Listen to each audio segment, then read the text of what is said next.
एक युवक ने शादी के कुछ साल बाद पिता से कहा कि वह विदेश जाकर व्यापार करना चाहता है।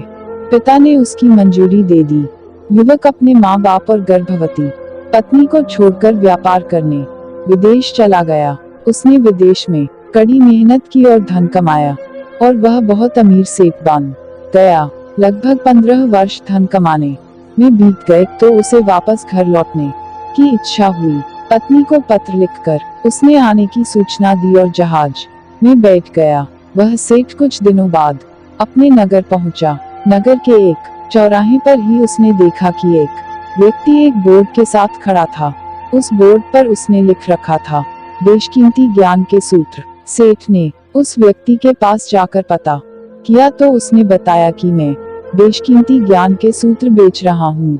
तो सेठ बोला, ठीक है, एक सूत्र मुझे भी दे दो। वह आदमी बोला, मेरे हर ज्ञान सूत्र की कीमत 100 स्वर्ण मुद्राएं हैं।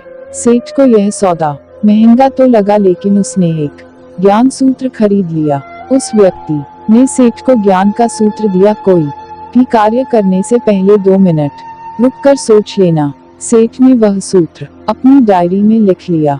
सेठ को अपने घर पहुंचते पहुंचते रात हो गई। सेठ ने सोचा, इतने सालों बाद लौटा हूँ तो क्यों ना सीधे पत्नी के पास पहुंचकर उसे सरप्राइज दूं। घर के चौकीदारों को इशारों से अंदर कुछ भी कहने से मना कर दिया और सीधे पत्नी के कमरे में गया।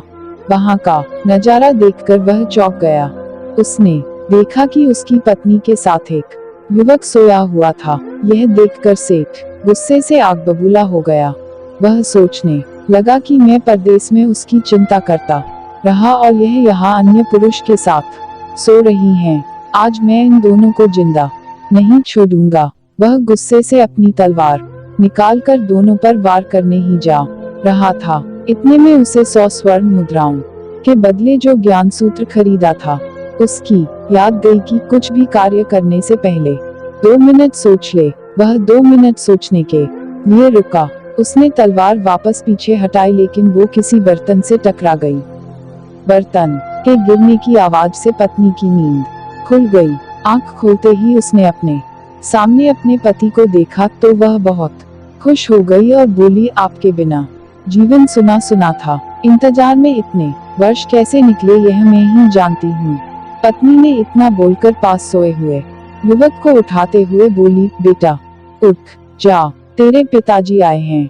युवक उठकर जैसे ही पिता को प्रणाम करने झुका तो माथे की पगड़ी सेठ के पैरों में गिर गई। उसके लंबे लंबे बाल बिखर गए। सेठ की पत्नी ने कहा, यह आपकी बेटी है, इसके सम्मान को कोई आंच न आए, इसलिए मैंने इसे बचपन से ही पुत्र के समान पालन पोषण और संस्कार दिए हैं। यह सुनकर सेठ की आंखों से आंसू की धारा बह निकली। उसने पत्नी और बेटी को गले लगा लिया और सोचने लगा, यदि आज मैंने उस ज्ञान सूत्र पर अमल नहीं किया होता तो आवेश में आकर कितना अनर्थ हो जाता।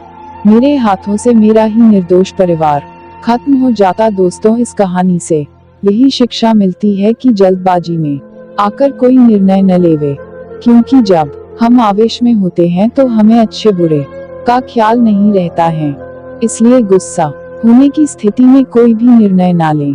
कुछ देर रुके और दिमाग ठंडा होने दें और फिर सोचे कि क्या सही है क्या गलत है।